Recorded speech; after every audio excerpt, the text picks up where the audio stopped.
কালকে গেছিলাম মেলাতে ঘুরতে।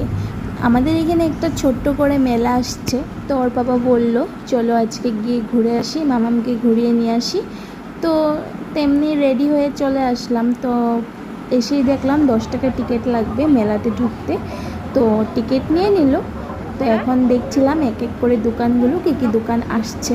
তারপর ওর পাপা বললো যে মামামকে নিচে ছেড়ে দাও, ও খুশি হবে। তো ঠিকই দেখো, হাঁটি হাঁটি করতে পেয়ে খুব খুশিও, কি হাসি। তারপর এইদিকে দেখো কি সুন্দর কাঠের জিনিস এসছিল, কিন্তু এত দাম বাবা। আর এসে পড়েছিল এদিকে দেখলাম আদিবাসী হেয়ার অয়েল। তারপর এত রকমের ভ্যারাইটিস আচারের দোকান দেখে তো লোভ লাগছিল আমার। আর এদিকে পেয়ারা মাখা অবশ্যই খেয়েছি একটু। তারপর এদিকে ওর পাপা এক শখের খেলা খেলতে চলে আসলো। প্রত্যেকবার মেলাতে যখনই আসে ও এই বেলুন ফুটাবে, কি ভালোবাসে জানি না। তো মামাম আর আমি সাইডে দাঁড়িয়েছিলাম। ভালোই লাগে আর কি, মেলা ঠেলাতে আসলে মনটা ভালো লাগে। আর মামাম এদিকে খেলা জিনিসও নিয়ে নিয়েছিল, মেলাতে আসছে বাচ্চা তো খেলা তো নিবেই।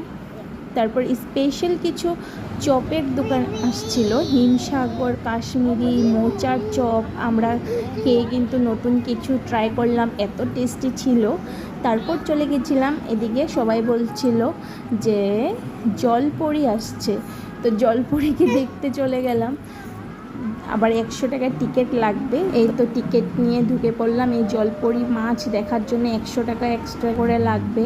তো এত রকমের মাছ ছিল, এত সুন্দর সুন্দর মাছ, এত ভালো লাগছিল, দেখে শেষ করা যাচ্ছিল না যে এত ভ্যারাইটিস মাছ ছিল ওখানে। কি সুন্দর মাছগুলো। আর মামাম তো মাছ দেখে কি খুশি। অনেক রকমের ছিল মাছ, সব মাছ ভিডিও করতে পারিনি।